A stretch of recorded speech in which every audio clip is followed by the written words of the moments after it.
Let's do it. Running the intro thing.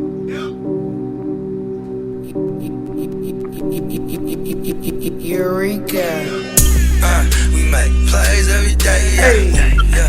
We make plays every day. Hey. We make plays every day. We got deals on the table. Plays every day. Real deal.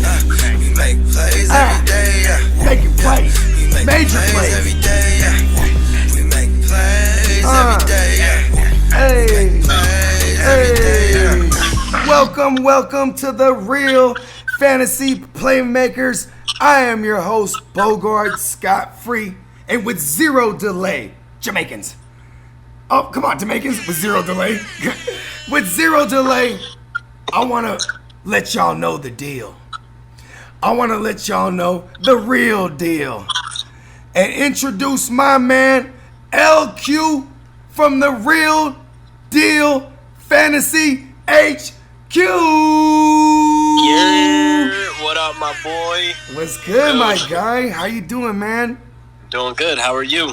Man, I'm feeling really good, man. You know, this was long.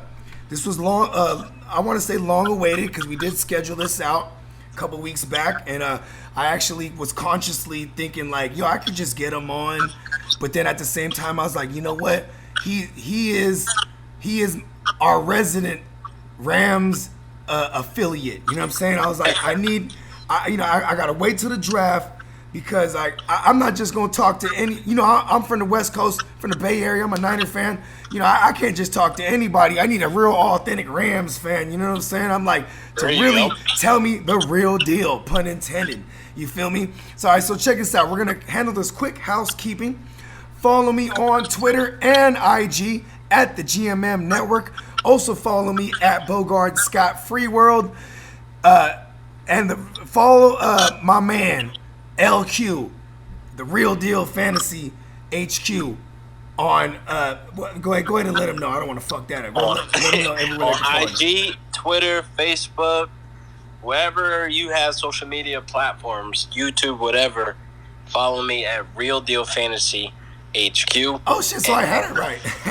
Yeah, just like that. Yeah, nice and simple. Follow him on all the platforms at the Real Deal Fantasy HQ. And goddamn it, subscribe to the motherfucking shit because he got that ism, bro. He got that Real Deal Fantasy ism. You know what I'm saying? Like I be watching that shit, bro. Like, you know what I'm saying? Like not only am I one of your peers, I'm definitely a fan, bro. Like, you know what I'm saying? I don't be writing no Johns neither. I just like to speak it how it is. I like to, keep it real. You know what I'm saying? Okay. Also, check us out on rumboys.com for all your merch. You know what I'm talking about? That's rumboys.com. And shout out to our sponsor, Milk and Honey, for all your CBD wellness and all your CBD goodness. Fuck with it at www.milkandhoneytx.com. Okay, let's get right to it. You know what I'm saying? And while you get, check this out, my brother. I just want you to give the Playmakers a quick little, a little history, you know what I'm saying, of who you are. You're a Jersey native? Yes, sir. Yeah, so, you know what I'm saying? My brother-in-law is from Jersey, Jersey City. Okay. Yeah, but anyways, that's not important. You know what I'm saying? What is important is the Real Deal HQ. So I want you to let them know, a little bit about the origins of LQ and how you became a content creator, and more specifically, with this fantasy shit. I mean, I always was interested in, football, but I wasn't, a diehard fan. I'll say around, 10 through, 14. I didn't really, get heavy into football because my major sport that I enjoy is soccer. So I've been playing since I was, 3 years old. You mean the real football? Yeah, real football. Okay, go on. So, I was playing soccer since I was, 3-4 years old, and, I just grew up a Manchester United fan, English Premier Football, and then I kind of got around to, the World Cup. Big fan of England. Shout out to them. I love the underdogs, Mexico. Shout out to them. Oh, yeah. You know what I'm saying? Mexico, give me money. You know what I'm talking about? Big facts. So, I just didn't really get into, football heavy until high school. And then I started Okay, real Like, quick, I'm sorry to cut you off here, but how old are you? Because you know what I'm saying, like you are a young, 28. dashing young man. How are you? 28. 28. 28. Oh, okay, okay, word. Okay, now I just wanted to put a perspective on when you say you're in high school. Okay, go ahead. Yeah, but the crazy part about it is, like, I was always a fan of football, and I started off as a Rams fan when I was, like, probably, like, 8, 9 years old when, I first, was able to watch one of their games at one of my dad's Greatest show on friends' turf house. days. Yes, I was around that time. I watched their Super Bowl. I watched Mike Jones make that tackle to stop Tennessee for the touchdown. Woo! So I actually watched those games, so I'm a legit Rams fan from Jersey. So it's just that I didn't become heavily involved. Because I was going to go there. I was going to be like, yo, how the fuck does that happen? Like, you know what I mean? Like, why aren't you a Giants fan, I guess? Is what, you know what I mean? But fuck the Giants. Yeah, fuck the Giants. Fuck the Jets. You hear me, Jay? That's my brother-in-law. You hear me? Fuck the Giants. Okay, we're going. So yeah, I never been a follower either. Like, I don't like trends. I don't like mainstream shit. So like, I've been stuffed in my face all my life to be a Cowboys fan, to be an Eagles fan, to be a Giants, Jets, and like, it's just annoying after a while. So I'm the dude that does his own thing. Hold on. I want you to list those teams off again one more time. You said Cowboys. Yeah. Eagles, Giants, Jets. Mm-hmm. I just wanted to boo them real quick. Okay, go on. Trash. Continue. Trash. Even when they're good, they're trash. Trash. The hell with them. No smoke with them at all. Yeah, I like that. Okay, Nick, so walk me through when you were like when you I mean, obviously you were playing fantasy before you became a content creator, so we won't have to get into that. But what was the decision when you were like, bro, I'm about to start doing this shit? So like 3 years ago, 3 years now, this will be my third year doing what I'm doing now with the content creator shit. So I've been playing fantasy football, I want to say, for close to 11 years now. Nice. I would say. Seasoned vet. And so like it's been fun. And it's always been fun, and I love the research. I love digging in, and I love, the unexpected twists and turns and hurdles we got to go through to go get a die. The drama, the chaos, you know what I mean? Yes, the madness. I always enjoyed it. And then, like, once I started winning leagues and I started, like, getting some money from this shit, it was like, damn, like, maybe I know what I'm doing. You know what I mean? Maybe you can help other people get money even. Exactly. So I always was open with looking for other people to join my league, or people having leagues so they can invite me to them. So once that became a thing where I started joining people leagues and I started winning, people were asking me daily, like people I worked with when we had a league, they're like, dude, who should I start? Who should I sit? Like, who should I go pick up? Who's this guy? Is he any good? Just heavy is the crown, right? Heavy is the crown. I love it. And I'm like, dude, these are literally people from different realms and different, aspects of my life asking me, like people from work. And then I see people, when I go to my friend's house or my cousins, like family, it doesn't matter. Like everybody was asking me about fantasy football. So I'm like, I might as well like find a way where I can have an outlet to where I start getting paid for this, or I just have it on one screen and all your answers and questions are, all your questions are answered right there. Yeah. So, and then it came about, like, it came all together like a puzzle piece, actually, because at the same time, I was working on building my first big money league with, a couple of my friends, 11 other of my friends. And a big money league, too, is like, it usually consists of hitters, like people that are serious because they're willing to spend the big money. We called it the Champions League in year one. I like that. Everybody has won before, and it's been documented that they won and stuff, so we had no slouches, in year one. But at the same time all that was happening, I was looking at doing a live draft because I was always interested in doing a live draft. I kind of hate online drafts when it's because motherfuckers will get stuck and they'll pluck off the top. Oh, I need a receiver. Look at the top of the list.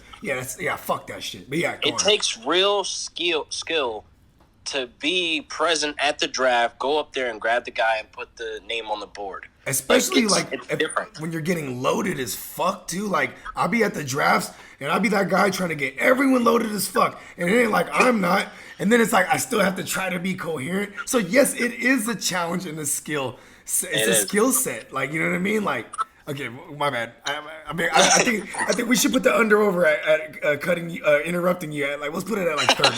We'll put it at like 30, right? I'll take the over. Okay, we're going. But no, like with that. Like at the same time, I was on YouTube, I was on Google, trying to figure out like how I'm gonna set this live draft up. And then one night, actually, I just typed in live draft fantasy football, and the first channel that actually popped up was BG? Nick from Big Dogs Gotta Eat. Yeah, he's your fellow Jersey native. Yes, sir. Shout out to Nick.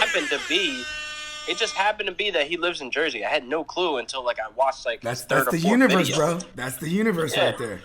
He's from E-Town, so it's like, dude, I'm literally 30 minutes away from E-Town there. get down, yep. Exactly. I'm 30 minutes from there, and I'm like, damn, dude, this kid is like, he knows his shit.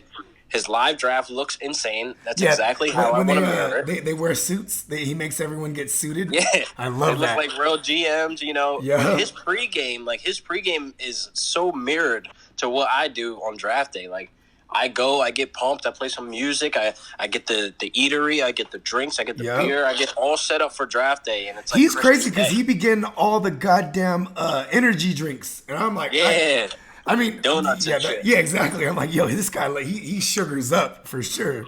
Yeah, but go on. So like, that's what brought me in, and then randomly I emailed him one day, you know, just asked him questions about his live draft and like how he does it, how's he set it up, and et cetera. And then we just were going back and forth through email for, you know, a couple days.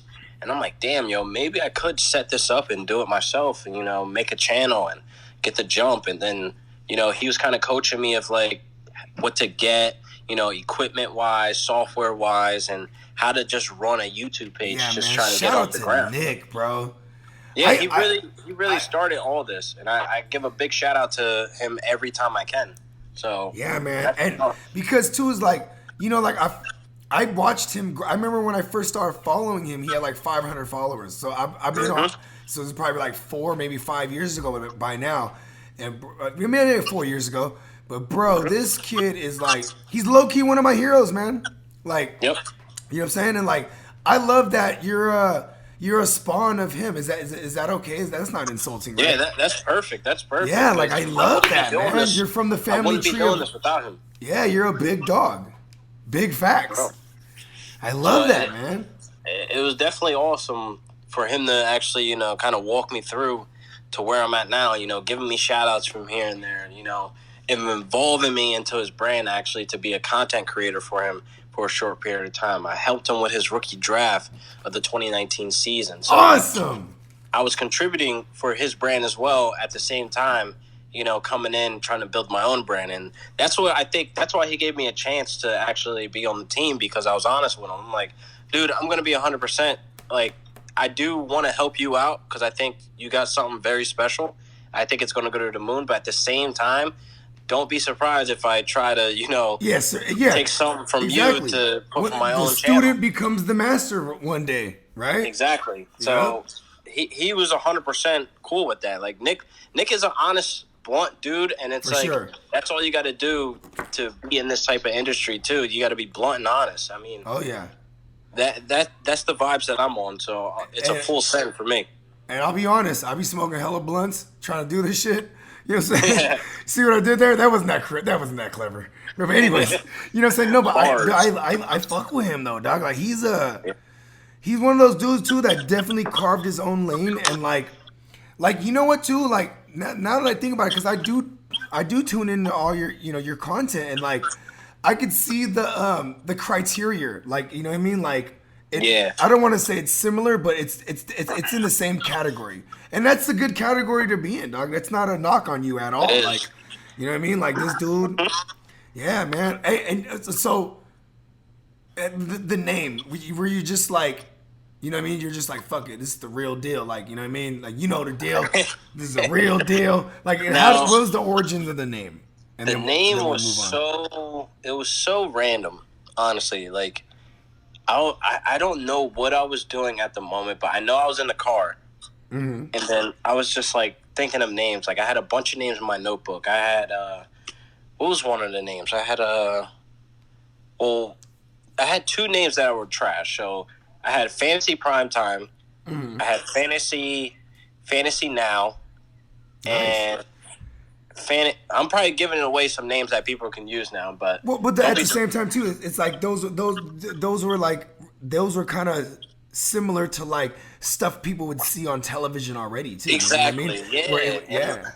So like I was thinking of like fantasy, and I'm like I'm not really feeling it. It doesn't sound right. Yeah. It doesn't sound like something that would be me. And like all of a sudden, I just said Real Deal Fantasy, and I'm like, holy shit. And Bam! then I added the HQ at the end, and I'm like, Were you Fantasy driving HQ. when you came up with it? You said.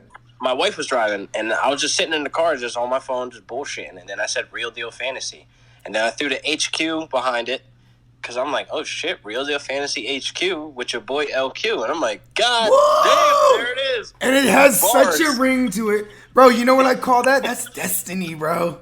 It is. Fucking destiny. No, I was asking if you were driving because it's the same way if a motherfucker's driving or a motherfucker's in the shower, right? I point these two things out because there's. You ever heard of the term synesthesia?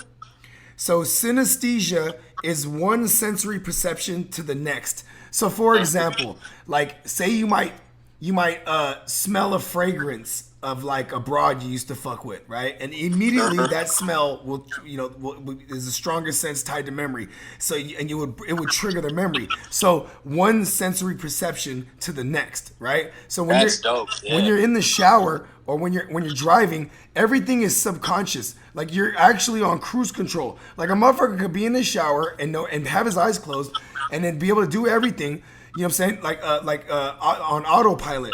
And then when you're in this mode of synesthesia, and when you're in this mode, you could get into synesthesia because now your subconscious can get into this other realm.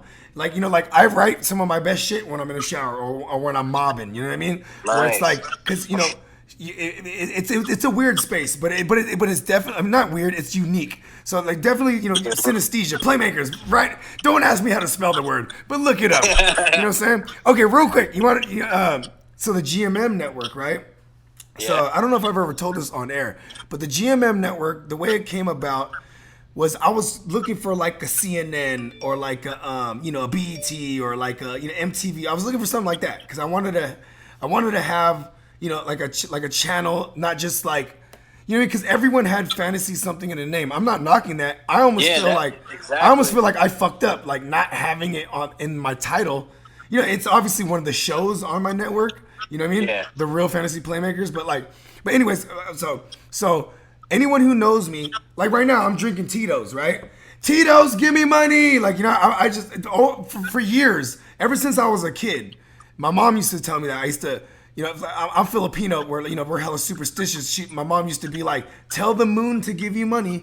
And I'd be like, moon, give me money. Like, and just so for over the years, like, it don't matter what I'm doing. Like, I might walk into a goddamn Popeye's chicken. I'd be like, and I'm I got my phone out. Popeyes, give me money. So like, so I was setting up the studio, you know what I mean, at my crib because I got me and my boys. We got a studio. You know what I'm saying? That we got a space that we were renting out for years.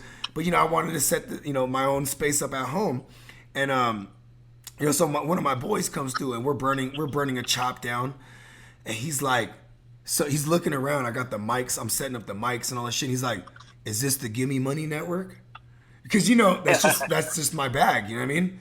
That's my whole gig. And then I'm like, yeah. And because I'm an asshole, I don't want to give him the credit. And as soon as he left, I was like, there it is, the GMM. You know what I mean? It like give me money. And it's the goddamn universe, man. You know what I'm saying? Okay, enough about me. You know what I'm saying? Give me money. Yeah, give me money, right? Just fucking fantasy football, give me money. Okay, even when I was, my idea for the show name, it was the Playmakers, right? The Fantasy Playmakers. And then like my boy was like, my co-host, he was like, man, I don't like it. And I'm like, okay, well, what do you got for me? He goes, the Real Fantasy Playmakers. And I was like, this motherfucker just put some sauce on it, but I loved it. I loved it. I was like, there it is. You know what I mean? But yeah, but okay, so let's get right to it. You are our resident Rams affiliate. You know what I'm saying? Sir. I want you to tell me, you know what I'm saying? We don't have to go through the entire draft class, but Yeah. who stands out to you the most? You know, and this is a reality take right here. Like, just because at the end of the day, I hate to say it, but I would choose my team over my fantasy team, depending on the amount of money, actually. And you know what I mean. But for your team, which player you drafted, you think that stands out to you to help turn that thing around and bounce back?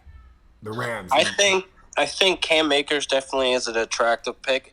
I didn't think they were going to do it. Like, with my Rams, we like to trade, our second-round picks. So I love that Cam Akers.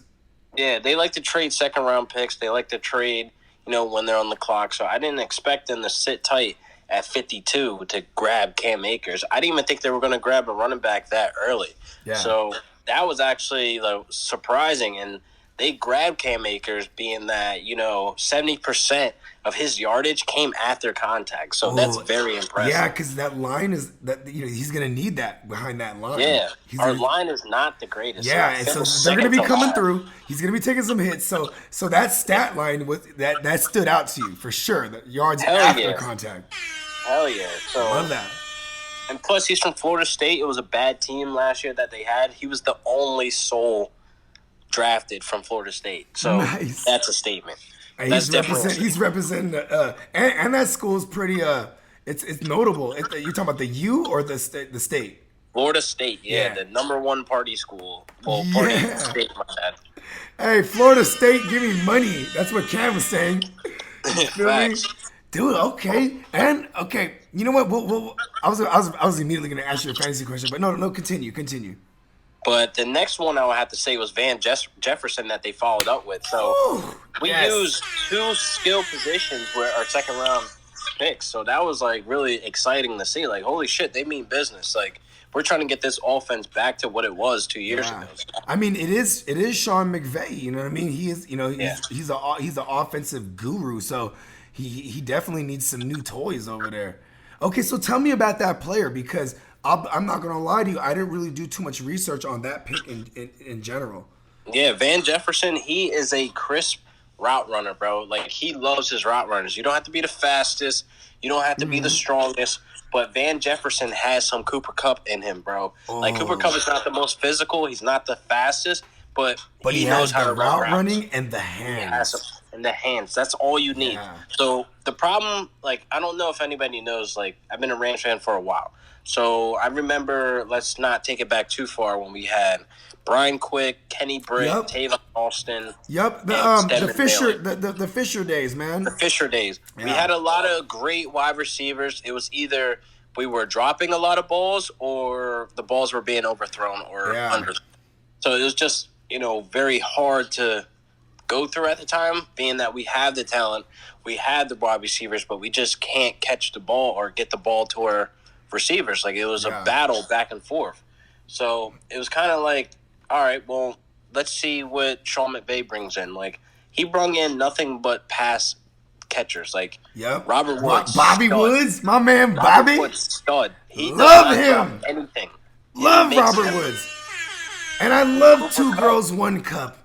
There you go. Ooh, I love Two Girls, One Cup, bro. Man, my fantasy team name is Two Girlies, One Cup. Nice. Oh, hey, you know what? And I bet you that year you had them, it was the year to have them too, huh? What, a couple years back? Man, when I won my big money league, I think it was 2017. Yeah. I had Gurley. Hell of a year. I drafted Gurley in the third round because he had that slow. That was Kupp's rookie year too, and he broke out. I got Cooper Kupp, and then Christian McCaffrey was my other running back that I got. So I definitely won that year. Oh yeah, I mean shit. When Gurley was putting up them 40 burgers back-to-back playoff games and into the chip, bro. Oh my god! And I remember that year when you guys brought in Andrew Whitworth. I was like, I'm getting Todd Gurley everywhere. I'm like, and then they were running. Bro, like, but you know what sucks? Age really hit him bad, huh? Andrew Whitworth. It did. He's I holding mean, a he lot is now. old. He is old too. So it's He's like 30, 35. no, is he? I think. Well, let's see. I How gotta look old it is up. Andrew Whitworth? That motherfucker's old. Andrew from which team? Roch down. Ah, never mind. I'm just making me search. I think it was like 36. I want to say, or maybe he's turning 36. You might be onto something. Yeah. Well, Yeah, he's old, bro. yeah, he's You're old. 38. Yeah, see, I knew it. I was like, he's old. He was 36 Holy when he fuck. went to you guys. Yeah, bro. Bro, hats off to him playing that at that high level at that age. Like, cause he was in no man's land for a long time with the Bengals and like Yeah, when he wasted his career there. bro, when he came over to you guys, I was like, cause real talk. I like to look at for shit like that, like, cause Todd Gurley was like a third, back of the second round, third round value that year, cause motherfuckers were so scorned on him from 2015, 2016. You know what I mean? Because Fisher just doesn't know what the fuck to do. You know what I mean? Fisher, you could say his game is Fisher Price. You know what I mean? He has Mediocre. like child's play. You know what I mean? Like. Yeah, but okay, so go on. So your 2017 year was definitely one of the jewels. Yes. And that was the definitely year one of my best. that was the year that propelled you into doing this thing even. Exactly, which is Yeah. crazy. I love it, man. I pay attention to our conversation. I'm not just here drinking, hitting Jamaican horns and shit, even though I am. You feel me? Yeah, that's what's like crazy about all this. Like everything was falling into place 3 years ago, and like, I mean, the signs are on the wall. I mean, I might as well make a channel and do it and Is record my Jefferson leagues. is Jefferson more like an outside wide receiver, or can he be moved around? Because I know like that's like one of the Sean McVay's keys is that you got to be able to go in the slot, you got to be able to go out wide, like so he can move everyone around, and you got to be able to take a screen pass, and you know what I mean, like. Yeah, I feel like he could be moved around, but he's definitely going to play the outside. Okay, cool. I mean, Because I don't want if any. you I want move that for my Cooper Cooper Kupp out of Cup. that slot. Yeah. If you move Cooper, it's not gonna. I'm not gonna say he can't be good, but he's the most best and precise in that slot. Yes, hey bro, I love Cooper Cup. It sucks that like I'll be looking for Cooper Cup. People are bringing him up too high for me right now. Like last year, I had him everywhere in the 5th round, like 12-team redrafts, right? And Jesus. yeah. Well, I am in Niner country, so motherfuckers are just probably not looking at him like that. But like, because like even when I was in, in the couple mock drafts that I did with you and the fellas, you know what I'm saying? Like he was going like the first one we did, he went in the 2nd round. I was like, what the fuck? And then yesterday he went like in the 3rd. So that sufficed to me. I'm like, okay, but if I can get him in that 4th, you know what I mean? Because he's a PPR machine.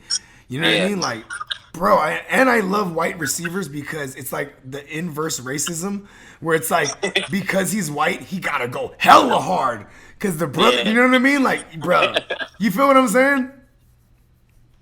I definitely agree. Yeah. He's definitely playing with a chip on his shoulder. That's what I said that when he tore his ACL, I knew he was going to come back faster and better. And that's exactly what And happened. he sure did. And you know what? I think that's why I was snagging him up in the 5th round everywhere last year. I think people were scared of him coming off that ACL.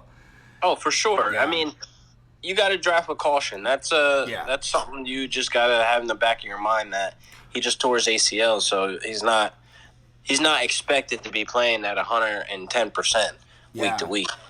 So, but you know what too is like I looked at it like, I'm willing to start taking some risks once I get out that 4th round.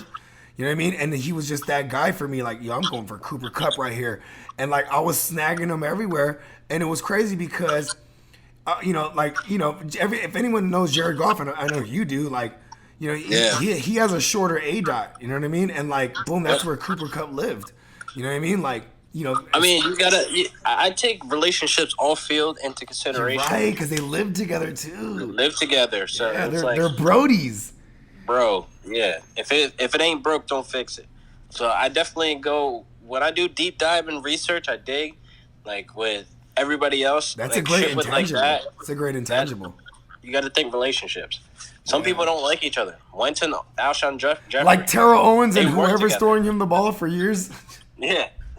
So you got to think about stuff like that. And, like, I definitely think Cooper Kupp this year should be going in the 3rd round. I mean, if you go to 2nd round, good for you. I mean, that's you drafting, obviously, with, you taking a running back the first round, hopefully. Yeah. Or even with that said, like if I mean, first of all, I don't recommend him in the second round. Like No. I almost want to like do him a solid and the rest of the playmakers in the world and all the Real Deal HQ fans. I almost want to do all of them a solid and just not talk about Cooper Kupp, so no one will drive his ADP up. You know what I mean? So I can have him. Oh, yeah. So we can get him. You know what I mean? Because it's like, It, bro, def- like it definitely shot up because of the Brandon Cooks thing. exactly. Too, as well. But see, and here's where that fucks me up is because they play totally different roles. You know what I mean? Like, and sometimes I feel like that's lazy fantasy, like where people are like, well, he's gone. The target's like, No, that You know what I doesn't mean? necessarily mean that. Exactly. I mean, there was a time where, Golf almost had 3 1,000-yard receivers. That's when our offense Yep. was like lighting up. But Oh, again, yeah. injury happened. Robert Woods got hurt. Brandon Cooks, of course, got hurt with a concussion, etc. So I feel like no matter what, Cooper Kupp is going to be good. He's going to get the targets. He's going to get the production, the volume, etc. But Yeah. don't go into thinking he's the sole wide receiver there. That Yeah. there's not going to be games like I'm not going to say every game he's going to put up 20 points, but there's going to be games where Robert Woods gets hot. It's going to be games where Yeah. Van Jefferson or Josh Reynolds Yeah, gets because hot. they are good at scheming against what Exactly. secondary player, what DB they're gonna pick on. You know what I mean? Like, do Exactly. you remember that? Do you remember the Vikings game? It was a Thursday night. It was Vikings Cooper Rams. Kupp And destroyed yeah, Barr. a bar, and then Destroyed. everyone scored a touchdown on him. Like they were Yeah. just like whoever, but yeah, Cooper definitely fucked him up, right? But I'm talking about like, abused that but Robert Woods scored a touchdown on him. Fucking Brandon Cooks had a couple big bombs Yeah, on him. right down the middle. He went right up the seam Exactly, and for like 45 yards. and that's Sean McVay being able to diagnose like we're about to shit on this guy right here. You know what I mean? But like, that was a known weakness for the Vikings. I fucking love that I love that you. you're able to pull that name out the woodwork too, because that was like what 2018 type of shit. Yeah. Yeah, I love that. I love see this is why you're the real deal, bro. You know what I mean? Seriously, like Appreciate this it. ain't no fucking tomfoolery. This ain't no fucking fugazi, as they would say out there in the East Coast, right? Hey, forget about it. You know what I mean? All right, so check this out. Speaking of Cooks, right? Speaking of Cooks, right? Yeah. So with the absence of Cooks and one Todd Gurley, so like tell me. So now we're gonna get full on into fantasy on this one. So Yeah. with the absence of Cooks and TG, who do you think stands to benefit as far as the fantasy relevant players? You know what I mean?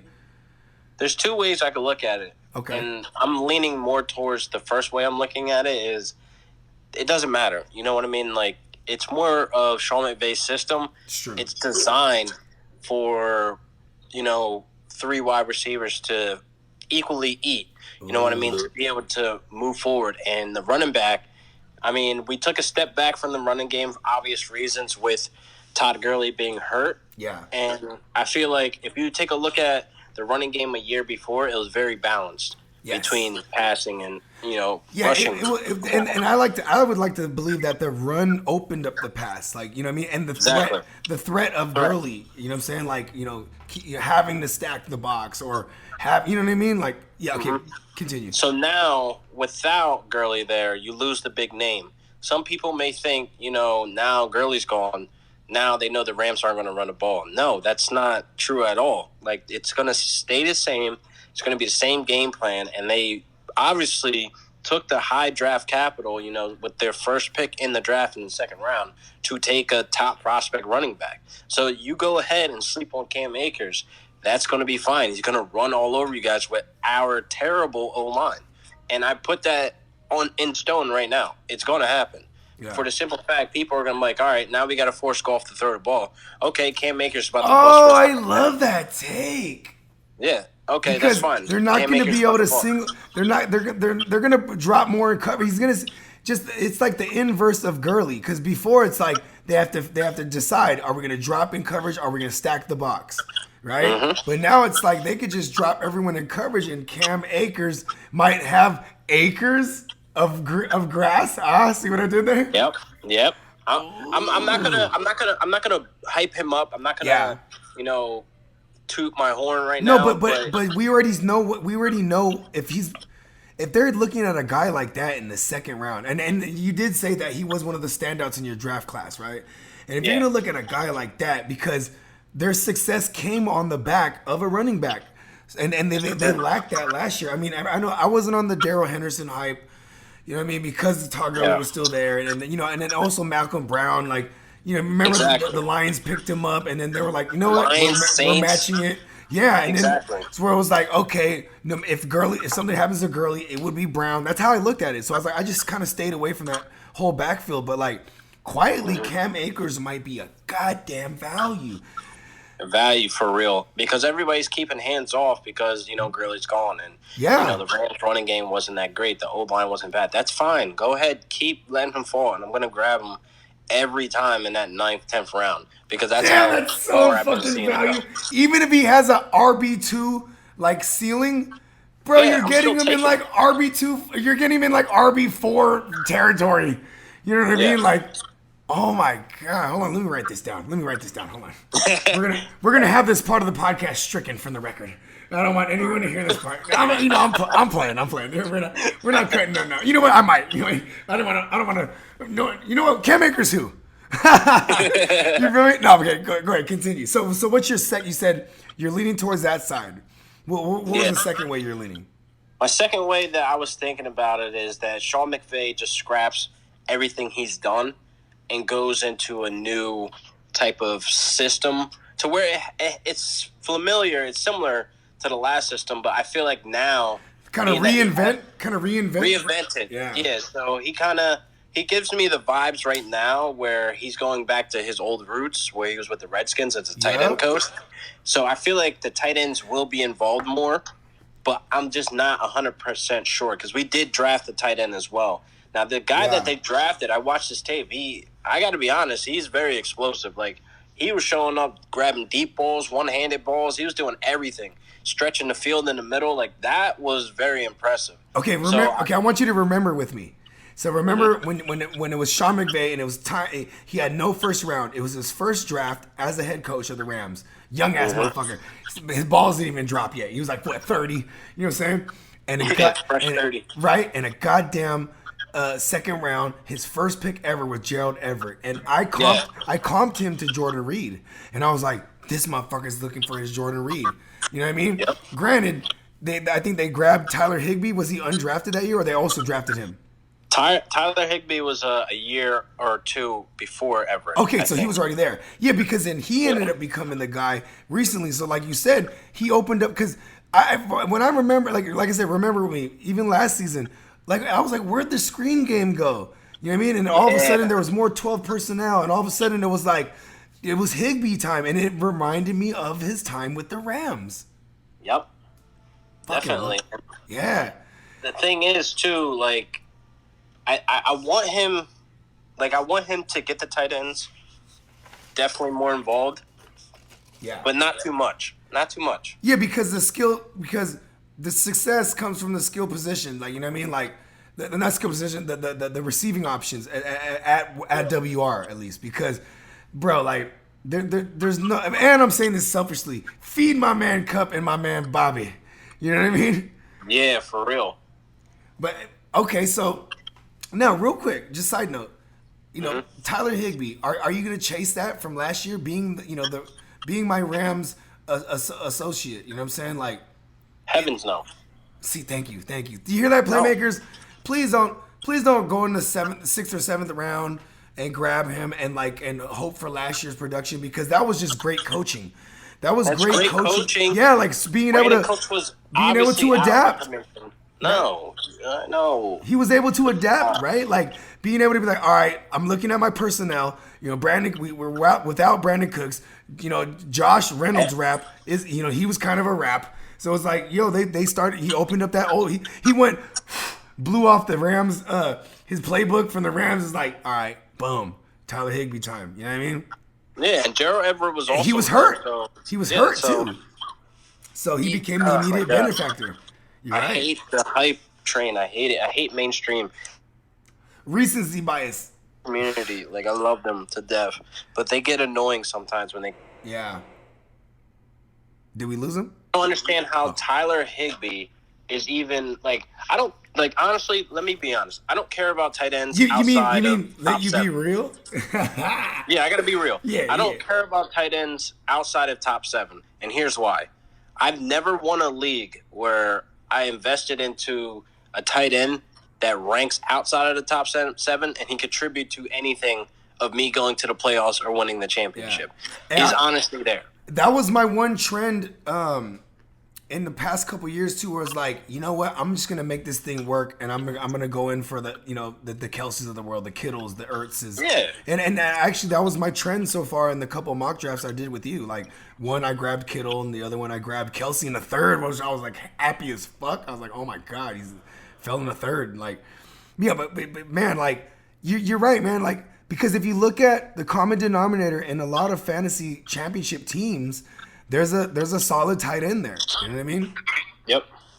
So, like, I don't really, like, I'm not the guy that invests high on a tight end, personally, how I draft. I mean, I got Mark Andrews last year in the 12th round. Let's let that sink in. Yeah. So, I'm one of those guys that look for the guys that are on the come up. It happens every 2 years. I feel like you get a tight end that's on the rise every 2 years. I mean, I was never on the Hunter Henry wave because he couldn't stay healthy. Yeah, but, and I'm sure like myself, we play in almost exclusively PPR leagues where it's like Henry's not really catching the ball. Yeah. So I'm good off of Henry and his relevancy that the mainstream loves to pump these guys in the head. I hate skewed numbers. Like if anyone would look at, like people would look, lazy fantasy managers, what they'll do? Oh, Derrick Henry, they look at the finish. And it's like, no, look at his per game basis. Like he might have averaged 6 yards a clip. Maybe, I don't have an exact number, but I'm just saying, like, he might have had like 5 or 6 yards a clip average. But it's like he really averaged like 3 yards a clip. But every game, for some reason, he buzzes a 50-yarder, 60-yarder house call, and it would skew the fuck out of his numbers. You know what I mean? Here's the thing, my quick take. I'm not going to take too much time on Derrick Henry.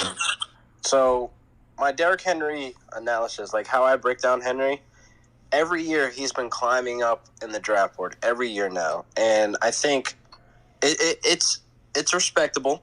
You know what I mean? He does his damn thing, but he's one of the guys where you have to, when you draft him, your investment, you have to think like, all right, I know for the first 6 weeks, I'm not going to get how he's going to finish this season. Derrick Henry shows up in the playoffs around playoff time. So you need to have when the weather gets cold. Exactly. That 6'2" fucking monster of a man, 240, whatever he is. You need to have your team already set to where he's going to be slouching, the first 6 weeks. Yeah. Yeah, like so okay, so we'll get off before we get off Derrick Henry, let's just tell the playmakers, trade for him from the disgruntled Derrick Henry owner when we get past the first quarter of the year.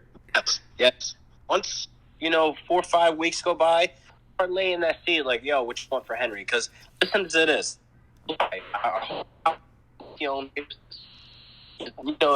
My league. I trade. Hold on, my brother. You kind of cutting in and out. Are you wherever you were at beforehand? You were golden. You're like mad cutting. I'm right here now. You hear me? Okay, yep. Oh, there he is.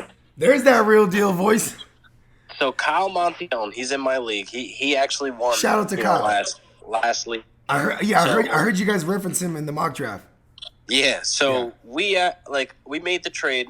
I traded DJ Chark for Derrick Henry. Oh, that's right, because you were like, this is gonna propel me to the chip. Yes. I remember you said that. So yeah. Week 6 or 7, I did this, and this was literally a week before Nick Foles came back from injury. Whatever week that was, I knew for a fact that DJ Chark was going to land flat on his face as soon as Nick Foles comes in. Once you change QBs, that chemistry is not the same anymore. Yeah, I think that's a given. That's already like a basic rule that you should know in football. So I was like, you know what? DJ Chark is on a 4-week streak right now to where he's hot. He's the biggest thing being talked about. He's a solid flex, wide receiver 2 or whatever the case may be. Let me go ahead and get Derrick Henry that's been giving up 10 points this week, 8 points this week. I know he's going to start heating up, and that's exactly what he did. Woo! Yeah, I ain't gonna lie. Okay, listen. I know we're veering off a little bit because we're going on some Derrick Henry, but Remember when I picked up Nick Chubb in that, with that what was it, seventh pick overall, and I remember your boys were like, I don't know why would he pull him up there, and I'm like, people like need to understand he would have been the leading rusher if Derrick Henry during that time started ripping off 200-yard outings, and just propelled himself, because it was like Nick Chubb was just this steady guy, you know what I mean, consistent, yeah. Yeah, and but Henry, we just, bro, you want to talk about a second half hero, second half of the season hero. Yeah, man. He's the best player to own in the playoffs. So you have to have your team built already, ready to go to the playoffs when you invest in Derrick Henry. But unfortunately, he's going in the second round this year. Yeah. Last year, he was third, fourth, even fifth round. Yeah. Now, with him being in the second round, that's a very pricey investment that I am not interested in. Yeah, I will suddenly get cheapskate right there. I'm ready to spend on the players I like, but when it comes to Derrick Henry right there, yeah, I agree with you, bro. I would rather wait till the 10th round and get Cam Akers even. You know what I mean? Exactly. Just look at the recent years.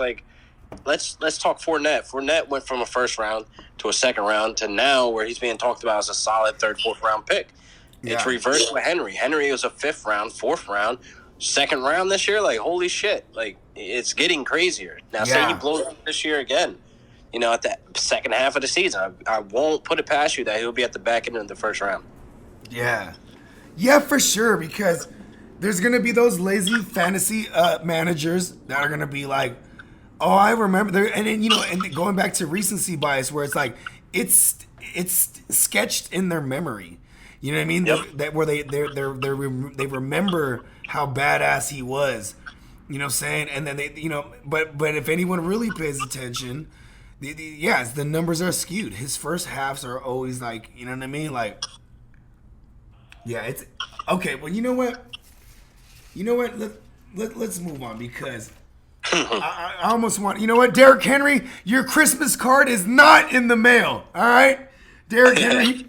You know what I'm saying? And, but he will be a part of the fraternity if I can trade for him and he takes me to the promised land.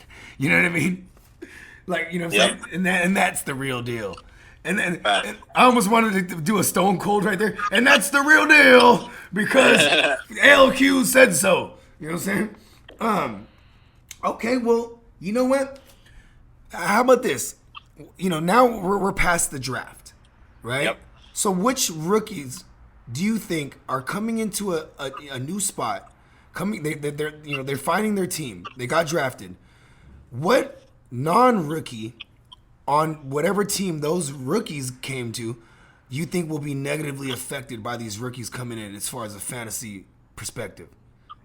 My number one guy that I had said. Hold on, can I guess? Yeah, go ahead. Is it Michael Gallup? No. Okay, go on, because that's mine. Because I know me and you together were hella on Michael Gallup, and okay, no, go on. Yeah, go on. But I think it has to be Marlon Mack. I mean, love that. It's obvious that they're not going to pay him for the big contract that he's probably looking for. I mean, this is year 4. So you mean there won't be a return of the Mac? You know no, unfortunately, no. I was a hell of a song though. Mac. Hell of a song. Underdog song. It's one of the most legendary songs ever. But Mac, he's not reliable. Your best ability is availability, and he can't stay healthy. And behind that line, that's always been exactly. That's a hell of a line. It just shows that he's just not top 5. He's not built. He's not built to last. Yeah, he's not in the built. Trenches. No, they had the third best overall offensive line with the Colts. I think they literally had they had a top 3 pass protecting line and run blocking line. Yeah, so I don't get it. Shout out to Quentin Nelson. Facts, big facts, and he's just not getting it done. His stats are mid. It's okay. It's not great. You know what I mean? Cool, you put up 1,000 yards. You should have about 1,700 yards with this O-line that you have. For real. You know what I mean? So are we? So damn. So okay. So to my man JT, Jonathan Taylor Thomas, the son of the Tool Man. I'm calling. Are you aware? I mean, you're 28, right? You said. Are you aware of Home Improvement, the show? No. So Home Improvement was a show in the 90s, and there was an actor who played the son of the so it was Tim Allen. Tim Allen, yeah. Yeah, and so the show he was like a home improvement guy, like a repair guy, a mechanic. He was one of those guys. He would make these crazy, like say you had a lawnmower, he would put like a 351 engine in the damn lawnmower. You know what I mean? Like he was that guy. And then the lawnmower would he'd be like, yeah, this lawnmower can go, 0 to 60. And they'd be like, no, I just wanted to cut the grass. But anyways, he had a son on the show, and the actor was Jonathan Taylor Thomas. That was his name. So, and Tim Allen on the show, he was the Tool Man. So my nickname for Jonathan Taylor is the Tool Man's son. You know what I mean? But yes, okay, go on. Yeah, like it's obvious that they're making a big statement with taking a top prospect, if not the prospect, in this draft for running backs. I did like him over Swift for sure. Mm-hmm. Yeah. And I feel like with Taylor there, like, how do you keep him off the field? How do you even, as a coach, even motion to put Mac in the game? For you real. know what I mean? Because if we look at the roles, Nyheim Hines is there. And if you look at the quarterback from the system that he's coming from, that he's definitely going to implement in Indianapolis, is going to be Nyheim Hines turns into Austin Eckler 2.0. I like that. I really love that call because Rivers is he does have that quick hitter passing. I'm wondering if because of the line in the Chargers was so bad, like he was actually, matter of fact, remember the first time I ever encountered you, we were on the Rum Boys After Dark. Shout out to the Rum Boys. You know what I'm saying? Shout out to us. And it was Keenan Allen or Diggs. And I remember the argument was whether Taylor and this and that, and not Taylor, what's his name? Yep. Tyrod Taylor, yeah. And I was like, well, Phillip Rivers, he had the quickest release behind Brady. You know what I mean? Like 2.2 seconds, and so the Austin Ecklers of the world, the Hunter Henrys of the world, the Keenan Allens of the world, they all ate because of that. And even though they're gonna have the greatest line for Rivers, you know what I'm saying? I can still see him. It's not like he's not going to use that part of his game. I mean, you don't get... No, he's not. Yeah. He's been doing it for so long. Why would he change that? And it works. I mean, even if you do have the best line, the best way to move the ball is to play fast. Yeah, you ain't lying. So I don't think... Because to bring it back, this painful memory, that's how Brady beat the Rams in the Super Bowl. The quick release, he didn't let Aaron Donald get hot. He didn't let him do anything. Yep, he got him frustrated. Fast. Exactly. Okay, remember with me again, right? Here's my take on that Super Bowl. Bill Belichick, you know how you guys had like an off season, not off season, a down season last year, and I feel like on the biggest stage, Bill Belichick, he wrote the game script of how to beat the Rams, right? And what they would do is, you would have Goff, right? The play clock is counting down. And so he has McVay in his ear, right? And then as soon as it gets to 10 or 12 seconds, they cut off communication. This is the rule, right? Yeah. And then Belichick, he instructed them, show one look. Soon as the communication cuts off, they would switch the look, and it would be like, you know what I mean? And then Goff, granted, Goff's still a young QB, and they took advantage of that. Where it was like, okay, now is Goff going to be able to make the correct read, or is he going to go with what McVay told him because he's a young QB? You know what I mean? That's exactly how you beat that system. That's exactly how you do it. And people knew. I mean, I've seen plenty of teams. When we faced the Ravens did it. When we faced you guys one time, I think it was when we were home. I think when we played you guys. Yeah, you guys did it. That was the first. That was the when Todd Gurley got hurt, and I was all on Marlon Mack, and then Marlon Mack was kind of eating too. Not Marlon Mack. What's his name? Malcolm Brown. I'm sorry. Malcolm Brown was eating the first half, and I did not, for the life of me, know why they stopped feeding him in that second half. But I totally understand what you're saying. They were just waiting for the clock to count down, and then they would show a different look, and you know what I mean, Yeah. and then make Goff beat them with his decision making. You know what I'm saying? I mean, nobody's saying Goff is like the smartest QB. Like, we know his QB IQ is mid. I have this Simple theory. fact. I have a theory that Goff made it in life in general on his looks alone. Like, you know what I mean? Like, he looked like, he looked like, what's his name? Ryan Gosling even. He's like, listen, you know, it made sense he's in Hollywood.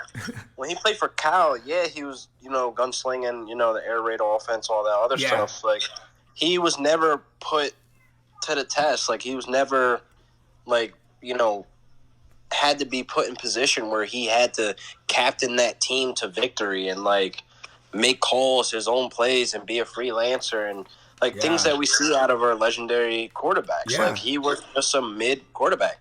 And when we drafted him, it wasn't – the thing is, it was never Goff or Wentz. It was, we'll get whoever, is best available at that time. Because when we traded up to the number one pick, it was kind of like, a flip of a coin. Like, it doesn't matter who we take. I'm not upset that we didn't take Wentz, but at the same time, like, I always think, like, what if we did take Wentz? Wentz will be dealing with injury. We will be in a worse situation that we are familiar No, I like that. with. You're about to make up a new word, a switcheration. You know what I'm saying? Like, we make up basically. words here on the GMM network. Yes. It would have been a great switcheration. Yes, exactly. Yeah, so with Wentz dealing with his injuries, like, we've been through that already with Sam Bradford. So it's like, Sammy Biscuits. Sammy Biscuits, Sammy grandmother kneecaps. Oh my God, he was such a bust. But you know what though? I'm not gonna hate on Sammy too much because Fisher just look at the guys that were under Fisher. Case Keenum, fucking Jared Goff, Todd Gurley. Like, the list goes on. It was almost like, they knew how to scout personnel, but like, just not know how to utilize them. You know what I mean? They don't know how to develop. He's the worst QB developer ever. Like, that's like, he thinks like even Nick Foles was there at one time. That's right, and all those guys had Foles, success Sean elsewhere. Hill, Austin Davis, Case Keenum, Jared Goff. I mean, the list goes on. Sam Bradford, obviously, and like, it just wasn't good. Like, there was nothing that we could do at QB, no matter who you brought in, that was going to develop properly. Yeah, even the first. Yeah, you're right. Even the first year with Goff, and you know what I'm saying, like. And you know what's crazy too is like Sean McVay, I love him when he came in, he treated him like a rookie where it was like, okay, we're going to run a lot and then get this play action going for you. Because he had like 3,500 yards. And then the next year they opened it up. He broke that fourth out wow. You know what I mean? Yeah. Like, yeah, man. Okay. He's good. It's just that right now he's not – I won't say he's not the answer, but he's not equipped with the killer instinct that some of these QBs have.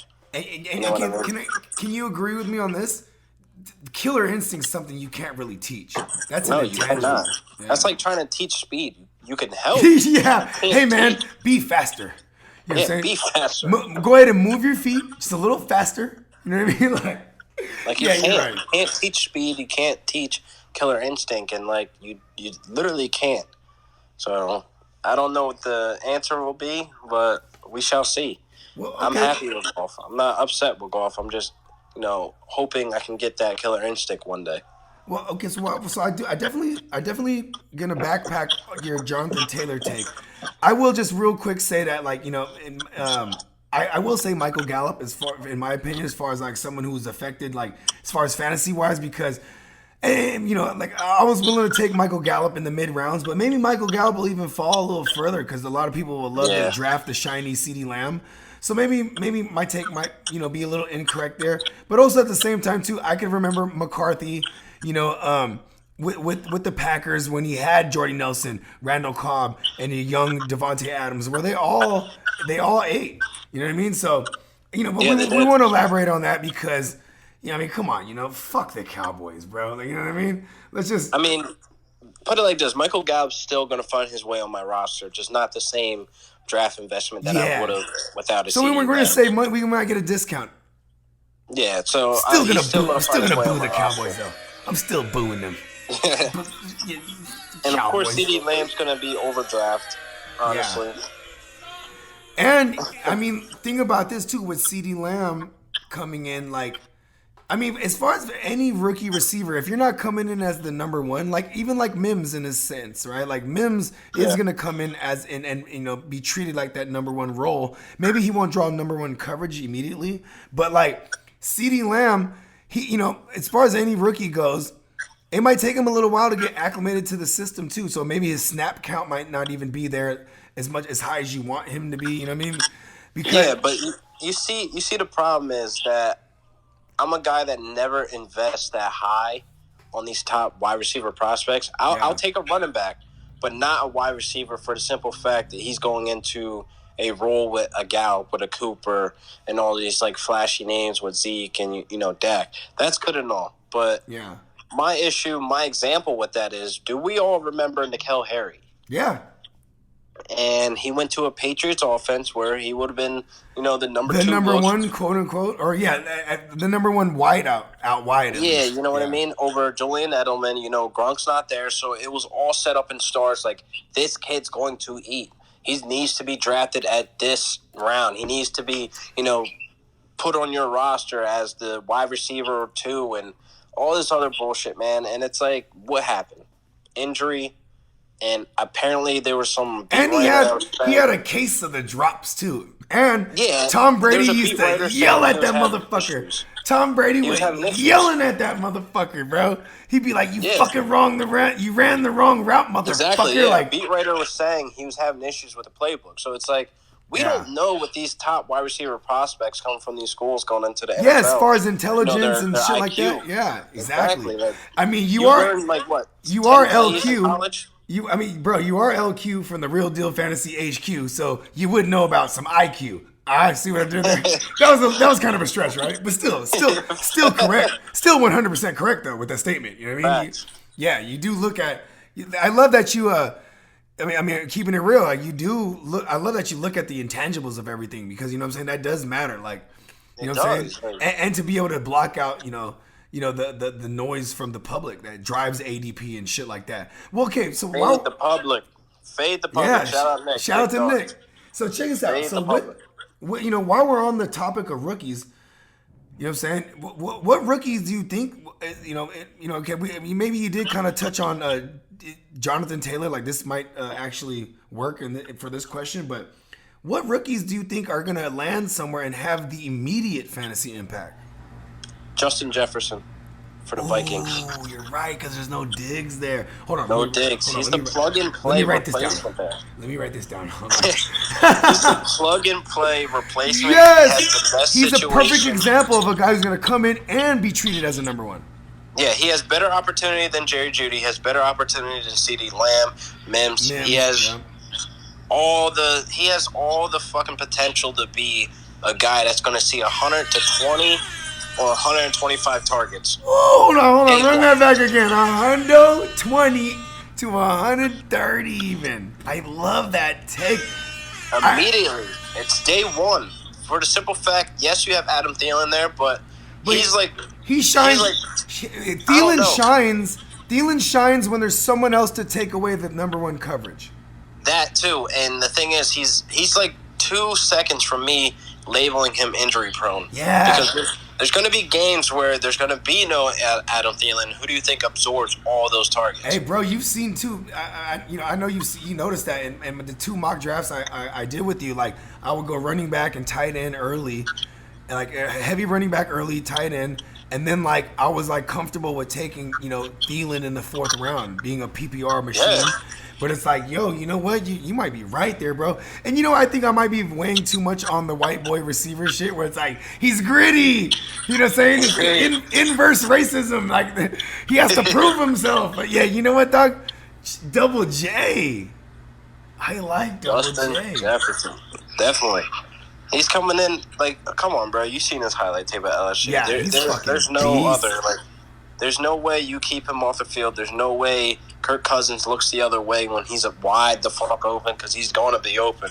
And he can make plays at any spot of the field. Bro, when the Packers traded up, I thought that's what they were gonna do. Yes. And it was I like, was like, holy shit. and then the Vikings were like, they're just there kicking their feet up. You know what I mean? Like, yeah, no, we're still gonna get our man. I think they even traded out with us and still got their man. Yeah, but the thing is, like, when you guys took Brandon, I kind of was scratching my head, like, well, here's the thing. Here's the thing. Shanahan, he played receiver in college. He runs a he's worked with guys like Josh Gordon and made him the leading receiver that year. He's worked with guys like Julio Jones. And but one thing that they all have in common is this crazy wingspan. You know what I mean? Like 80-inch wingspan, and that's what Brandon Ayukin. You know what I'm saying? I was about to say that. Yeah. I mean, I can't lie. I got that from the Ballers. But I think they used Ayukin. They did that one, so I made it my own and hit him with the Shoryuken. You know what I'm saying? But yeah, bro. Like, so I mean, yes, it is a head scratcher. But you know what though? I'll tell you this much: in his college career, he always played second fiddle. You know what I mean? And shout out to Jay Love from the Rum Boys. He actually pointed that out when we were covering the draft. He was like, this guy, he plays second fiddle, and that's what he's going to be. He's going to be a secondary option at receiver, at least. Because everyone knows our number one option is Kittle. Like, you know I think it's, safe to say that. Bro, I wanted to argue with your boy on the draft. When he was like, I don't know about Kittle. Kittle's not a tight end one. And then like, even just that statement, I was like, well, anyone can catch a touchdown and be a tight end one that week, right? But then they could. But then I also understood what he was saying as far as like where he was being drafted. So I get that, like, you know what I mean? Where it was like, okay, because you know what too? I'm not always right. I mean, who is always right? And, you know what I'm saying? That's why I pay attention to everything everyone says, because I might get a gem. You know what I mean? Like, and like. We might. Yeah, and then he even pointed out, your boy even pointed out the fact that he has been injury prone, being a tight end, and like you would have to invest the high draft capital. So it was like, okay, I gotta take my homer hat off. This kid might be on to something. You know what I mean? Like, shout out to your co-host though, man. I mean, I hope they don't think I'm shitting on them by any means. I was just like, no, I'm just saying, you know what I mean? Like, no, you know what it is? It was like when I picked Nick Chubb, they made me rethink my pick when they were like, or even when I picked Dalvin Cook, they were like, yo, Thomas was there, and I was like, they're fucking right. I was hella looking at. I mean, Dalvin Cook, I don't know, man. I hate that every week we do these mock drafts. I see him climbing up further and further in the first round. And I don't know why. Like, nobody has been able to tell me why. But Playmakers, this is why it's imperative you guys mock draft. So you can see the flow of things. And, like, don't be married to the same things you do now when it comes time to actual draft time.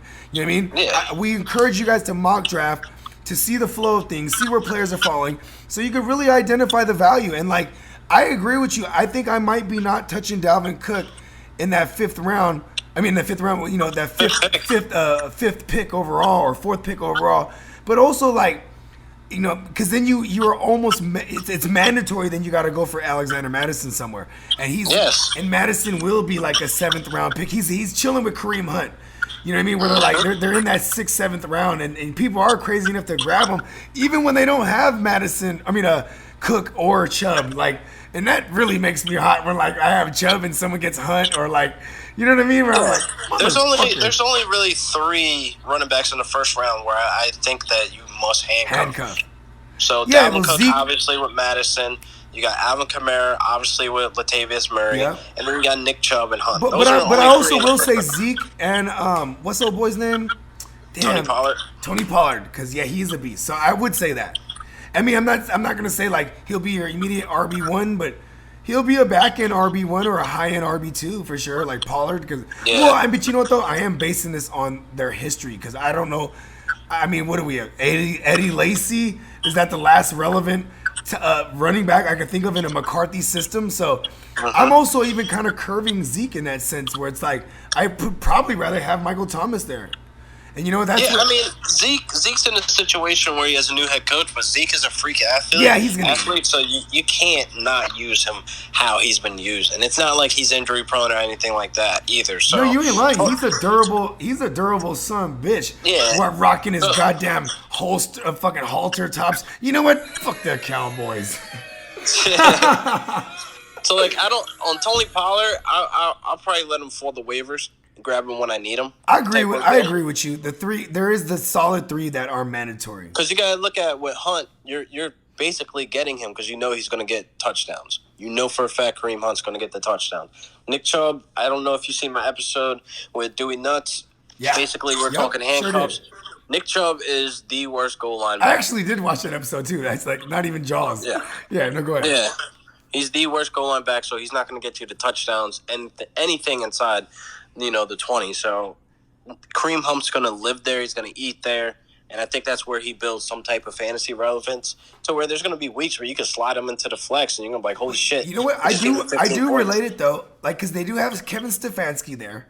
You know what I mean? They're going to bring the zone run scheme. And, if you know anything about Stefanski, he's a product of Gary Kubiak. And Gary Kubiak is a product of Mike Shanahan, Kyle Shanahan's dad, where that zone run scheme is in full effect. And like when you look at the Browns, what they did in free agency and in the draft, they brought over Jack Conklin, or is it Conklin? Whatever. Pause. Right? Yeah. They brought over Jack Cock. That's what I'm calling him from now on. Right? They bring over the Cock, and then they draft Wills because he's an athletic freak. You know what I'm saying? Where it's like this zone run scheme. So I mean, and then this is what I'm saying is like, I feel like the line made Chubb bad at the on the goal line, but also I'm a Nick Chubb truther, so I would just argue to the death. You know what I mean? So, but this is why we do these things. This is why we talk. Where it's like, okay, like maybe I shouldn't be pulling up Nick Chubb so high. Maybe I could try to wait on him and see if he falls to the second round, because a lot of people don't realize he had 1,400 yards on the ground. You know what I mean? But yeah. Okay, so I got one for you. Mm-hmm. Clyde Edwards-Helaire, the Fresh Prince of Hilaire. I'm pretty sure I didn't make that up. I heard that somewhere, but I love that. The Fresh Prince of Hilaire. I mean, are we? Is he literally Maurice Jones-Drew, like 2.0? I wouldn't go that far. Drew was his own man. Thank you for bringing me back. We haven't seen another Drew, but I think he's going to be good. He's in a system where running backs always eat, but he'll never see 6 men in the more than 6 men in the box. Never. Yeah, it's so crazy to think that people got him as the first running back off the board in their rookie drafts. But let's pump the brakes real quick, because again they still have Damian Williams there today. They named Damian as the starter. Clyde will get. He'll get his touches, but are they going to be fantasy relevant touches? You know what I mean? Like, I don't want us to forget, when Spencer Ware was there. Yeah, because Spencer Ware was named the starter, and then if he didn't go down with that MCL tear, Kareem Hunt wouldn't have been the day one starter. You're right. Exactly. Because Andy Reid is old school, where and old school as in like you're gonna have to earn your keep, son. You know what I mean? Yeah, you got to earn those touches, and I think that's going to come up in question when he's on the board and you take him so high. Like, he's another guy that I don't see why we're reaching on. Like I said, I have my thing with the wide receivers, but also the thing I like to think about with running backs, like, yeah, he's going into a great system, but he has a starter there. They have a guy that was like freaking crunching in the fucking Super Bowl. Why would they sit him for, some draft capital rookie that they brung in? Like, Damian Williams is fine. I don't want people. And they're totally different body types too. Like Damian Williams, I think is like 5'11" or something like that. He's like 230. And he runs a 4.4. So I think that's why Andy Reid liked him. He got some speed, but he's fucking injury prone as fuck. Yeah, that's why they got Clyde. You know what I mean? Just in case he's not the number one option. I don't want to Bonnie and Clyde. I don't think it'll be a 1A, 1B situation either. You know what I mean?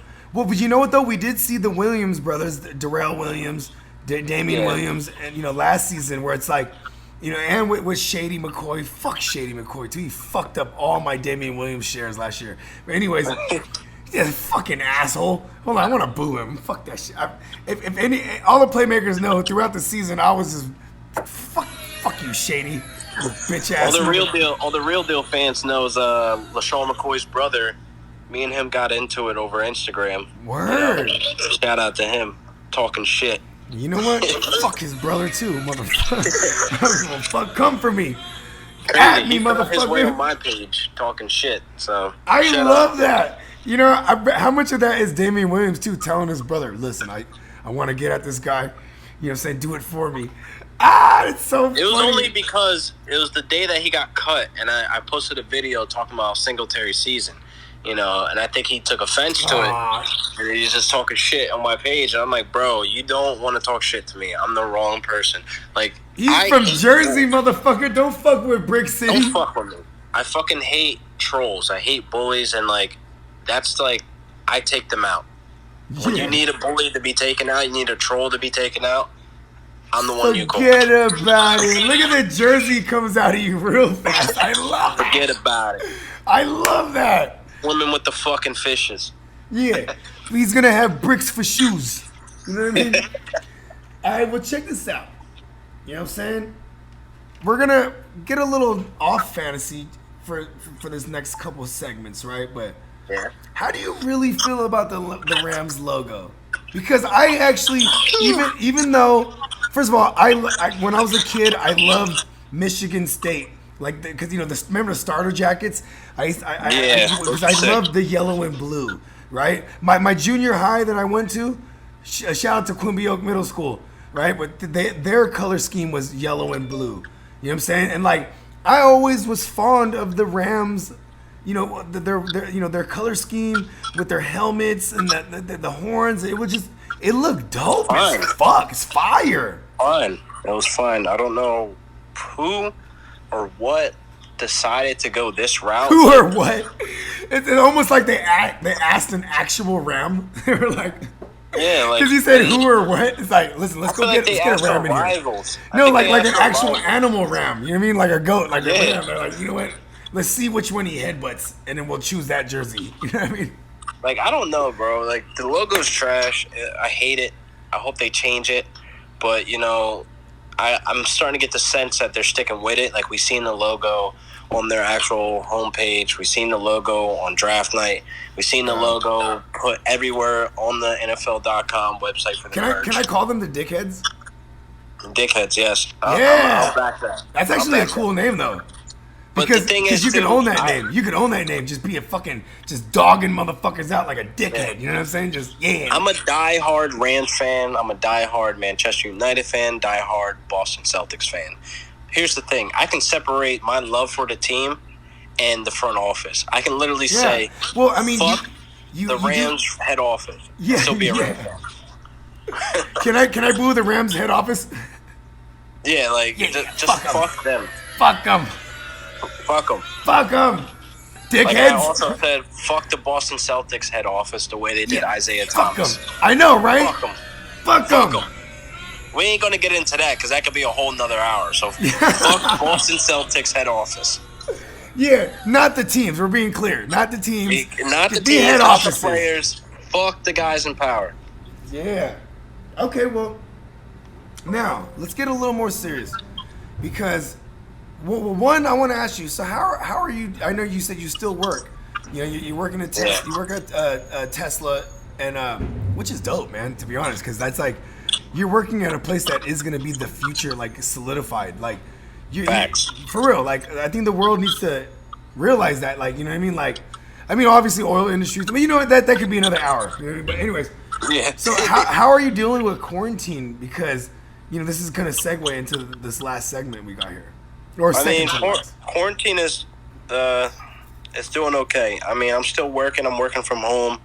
There's been some hurdles and stuff with the whole coronavirus and stuff, but we're dealing with it. We're staying safe. We're staying home. What does it look like in Jersey? You know what I mean?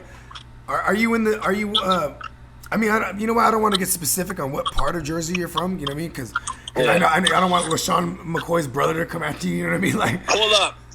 He's like, pull up. But I mean, when you're stepping outside, what is it looking like over there? Because I know Jersey's a popular place. Some people are staying home. I mean, I go to sometimes I'll go to grocery store or I'll go to Home Depot or something like that, it's still packed. It's still like a normal community, you know, still people outside. But, like, shout out to Home Depot cool. for one, though. Home Depot, give me money. For real. And it's cool to see everybody in the masks and gloves and stuff. Like, I kind of feel like this is the way it's gonna be we need to life, go forward. Yeah. Yeah, because I find myself wearing a mask, and it's like it doesn't bother me anymore. Like, at first it did, but, like, I got a nice black mask. Like, it looks swaggy when I put it on. Like a ninja, right? Yeah, like, I can wear this for the rest of my life and be okay. Yeah, and I feel good. That's like, the best way to get some of these diseases out of this fucking country anyway. Yeah. Like, bro, I'm from the Bay Area, California. I mean, more specifically, the east side of San Jose. So I'm in the South Bay. And, like, we have a very large Asian community. You know what I'm saying? And, like, bro, like, the Chineses, they were already rocking masks and gloves all the time, like, you know, for the past decade.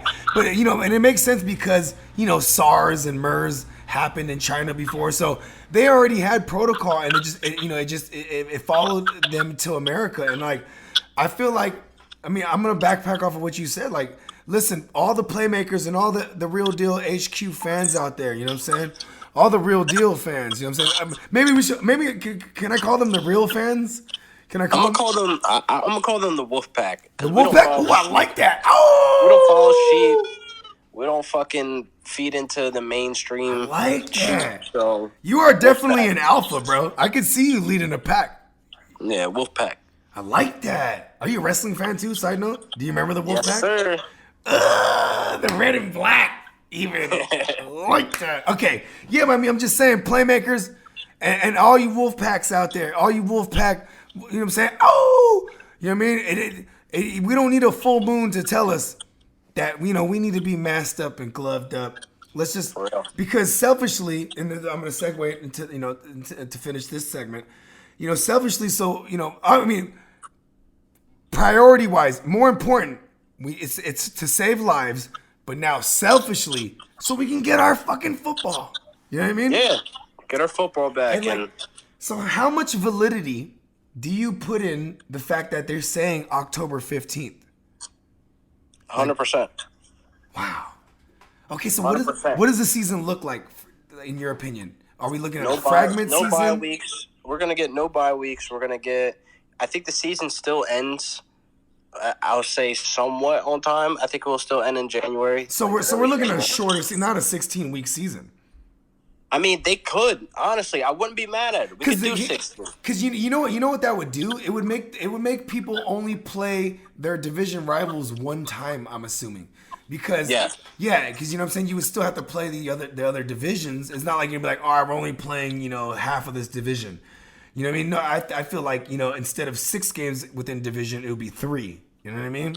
Yeah, that would be fine, but I think they could still pull off the full season. You know, because they're going to end up – I think they'll end up doing games on Saturdays, which is dope, which I 100% agree with. That would be so I'm sorry, college. I already enjoy Saturday playoff games. They need to make love them. So if I can get football Thursday, Saturday, Sunday, and Monday, full send. Full send. You know what? So, Aaron as fantasy analyst, right? Mm-hmm. This is what worries me because I get crazy. You know what I'm saying? Where, like, I'm talking about, like, if I'm on a take so crazy, I need the preseason to come around. Not even that. I need training camp to come around where I could be like, okay, well, this guy, like, how about this? Clyde Edwards-Helaire. Well, he wasn't running with the team ones, so I'm going to drop him down. You know what I mean? Where it's like, you know, the motherfuckers I had to talk myself into, I need to see action, some kind of action. And it's like, so maybe, you know, and like I said, as a fantasy analyst, I might talk myself too much into shit. You know what I mean? Where it's like, because now I have more time till October. And then, you know what else scares me about these rookies? If they're pushing it back to October, what about the chemistry that they're going to have to build? Like, you know what I mean? Hopefully they're learning the playbook. Hopefully they're not young dumbasses, right? These rookies. Maybe even Tom Brady. There's a lot of hype on him. He has all these weapons. Is he going to be able to build rapport? You know, everyone knows Tom Brady used to, like, fly his receivers out to Cali, and they would have, you know, days where they just go out and throw the ball, right? Where he could just, right? Like, I'm wondering the kind of negative effect it's just going to have on reality football in general. You know what I mean? Like, I mean, I already put in perspective that fantasy this year is going to be a roller coaster, being that, with this coronavirus. So yeah. it's like, I think it'll affect more so the rookies than the already set guys. I mean, I knew we have a handful of guys that are on new teams, so maybe they get affected, like you said with Tom Brady. But guys that are already set in stone with their offense, set in stone. Yeah, with they might not be as affected. They might not be as affected, and they still might just have the ball rolling. But the rookies definitely, I don't think that they'll have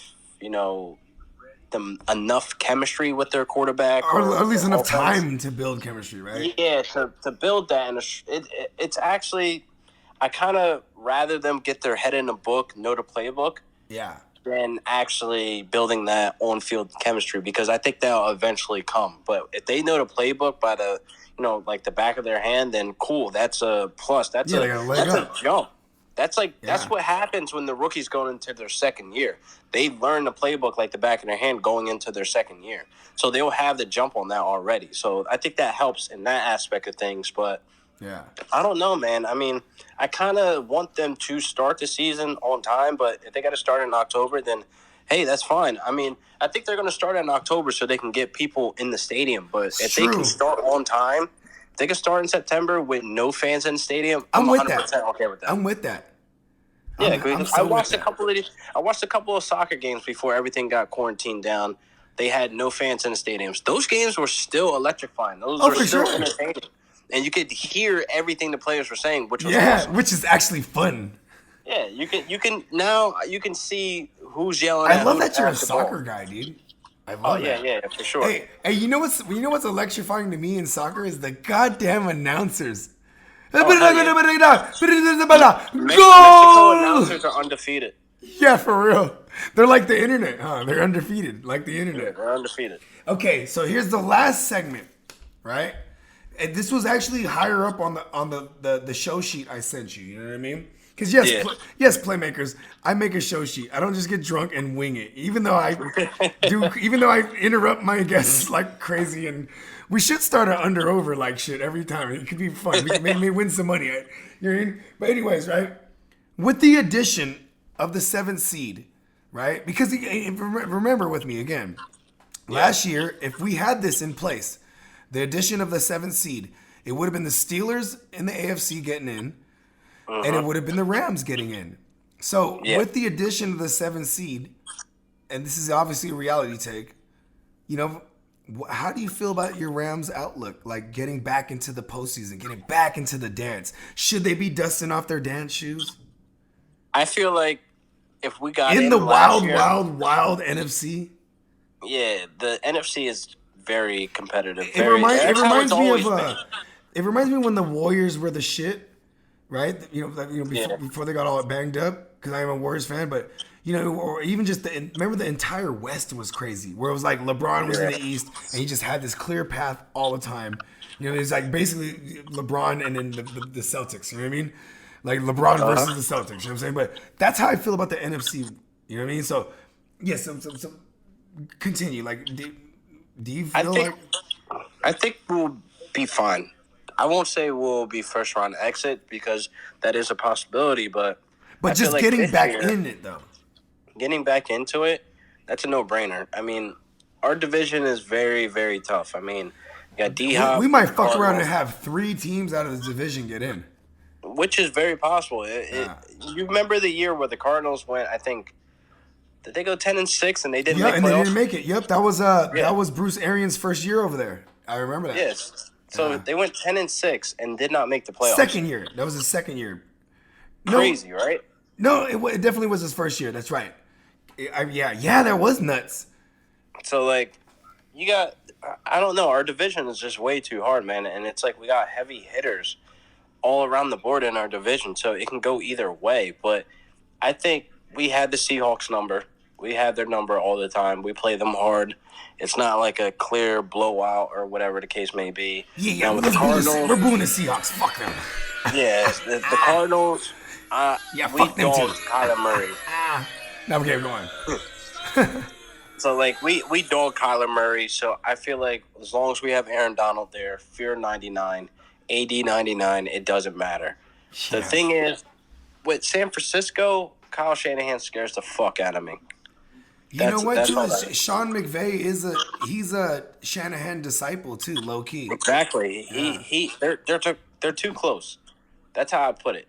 So like, it's going to be crazy to see this next season with all these new additions to the teams and subtractions and the offense for us is going to be clicking. I just don't know if we're back to being 13-3. You know what I mean? Yeah. You know what, too, bro? Like, I am a homer, but like, and then like, if you ask me, you know what I mean? Like, because here's the one, and we'll close this up. Like, in our division, because I was joking, we are rivals and shit like that, but what I'm saying? Let's get to it. Like this NFC West, right? Yeah, it's gonna First be of tough for all, all of us. let's start with the It's gonna be a Cardinals. cakewalk. Let's start with the Cardinals. Why the fuck is everyone just all in on the Cardinals, like winning this division? Their defense is kind of sheep. trash. They're sheep. Yeah. How is the Cardinals going to stop Russell Wilson putting up 40? Like How those are the Cardinals ones gonna that scare stop me. Raheem Mostert running all over them. How are the Cardinals defense going to stop freaking Cooper Kupp killing their linebackers? It's not going to happen. I mean, they did pick up Simmons, but I mean, he's just one man. You know what I mean? Oh, I'm scared. Was he going to play safety? Was he going to play Outside linebacker? He's gonna play it all, bro. He's gonna be the whole defense. That's cute. Just throw where he's not. You know what I mean? Max protection where he is. Like it's not that hard. One person doesn't change an entire defense. You need the pieces around him. Yeah. Unless you're Aaron Donald. I'll tell you this much: as a Niner fan, you know what I used to say all year, bro. You're gonna appreciate this one. We were winning ugly with handsome Jimmy. That's what I said all year. Because I'm a season ticket holder. I'd be at the joints all the time. And one of my best friends in the world, he's my the dude that shout out to my man A1. He actually was the dude was like, this like way like hella years ago, he was like, hey bro, I'm looking for someone to go half with me. I was like, I'm in there. You know what I mean? And like, so he's my guy, and we're both realists. Where like everyone would be going crazy, and when we're good, you have all these bandwagoners there, and they're packing the stands. But it's like we'd be walking out of a game, and we had the W, but we would just be like, damn, Jimmy be fucking up. You know what I mean? Jimmy threw for 130 yards. Fuck. Yeah, and then we would still win. It was like, and bro, and like I remember the Steelers game, week 3, if I remember correctly, last year, where it's like we had 6 turnovers on offense, and 3 of them were due to Jimmy. Like, and it was like, damn, and that's when I came up with it. Like, we're winning ugly with handsome Jimmy. You know what I mean? Yep. And like, I'm so happy there's a 7th seed because like that makes me feel like we have a chance. Because like we came out the blue last year.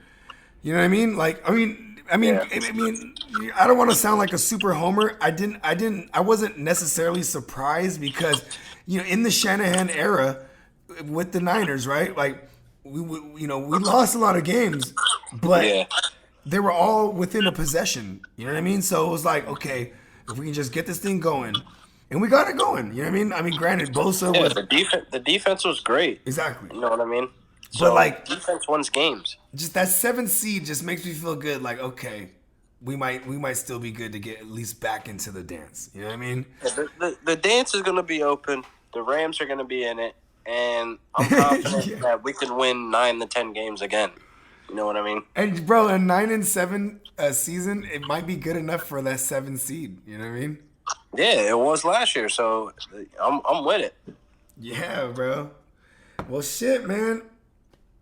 You know what, bro? This was I definitely always do the long playing podcasts. You know what I mean? Like, I'm not really I always rock like this. You know what I mean? So I appreciate you, bro. Like, and before we close this thing out, let them know where to find you once more.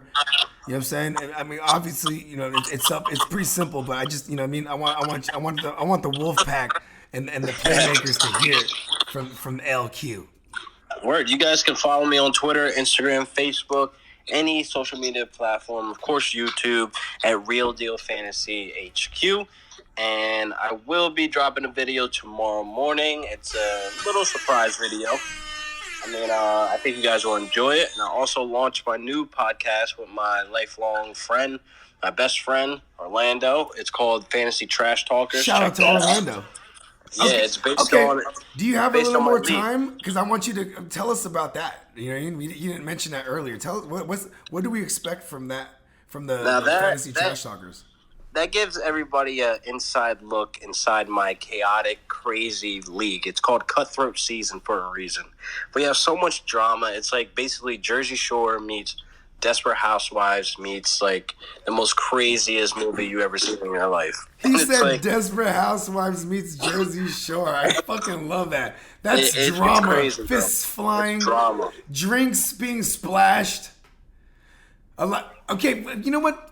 I forgot to ask you one dumb question because I always ask someone at least one dumb question. What is Jersey Shore like? It's exactly what you saw on the show. For real? Yeah. Wow. You know what? My brother-in-law said the same thing too. My brother-in-law said in his early 20s that was some of his greatest memories is going there fighting and fucking. Yeah, I was going there when I was 18. Wow. Well, I mean that's where all the bad bitches is though. All them thick ass Italian bitches. Oh my god. You know why Italian bitches are thick?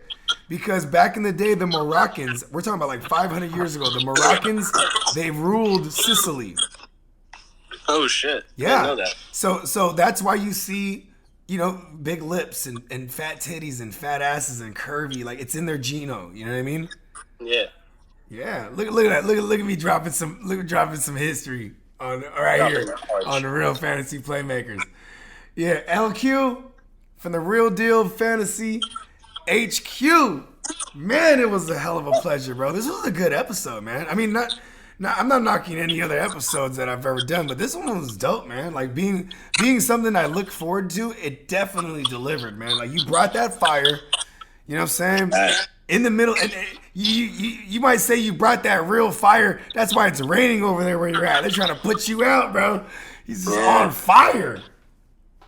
Let's go. Let's keep it going, bro. I appreciate you having me on, man. It was dope. I had a great time. Yeah, I appreciate you, bro. Well, you know what? You be safe. You have a good one. I encourage all the playmakers out there to, to join forces with the Wolfpack, and everybody subscribe to the Real Deal Fantasy HQ on YouTube. Follow them on all platforms. That's at the Real Deal Fantasy HQ on everything. Everything. Let's go, Everything. My brother, thank you again, man. You have a good one. You too, man. I'll see you. For sure. Peace.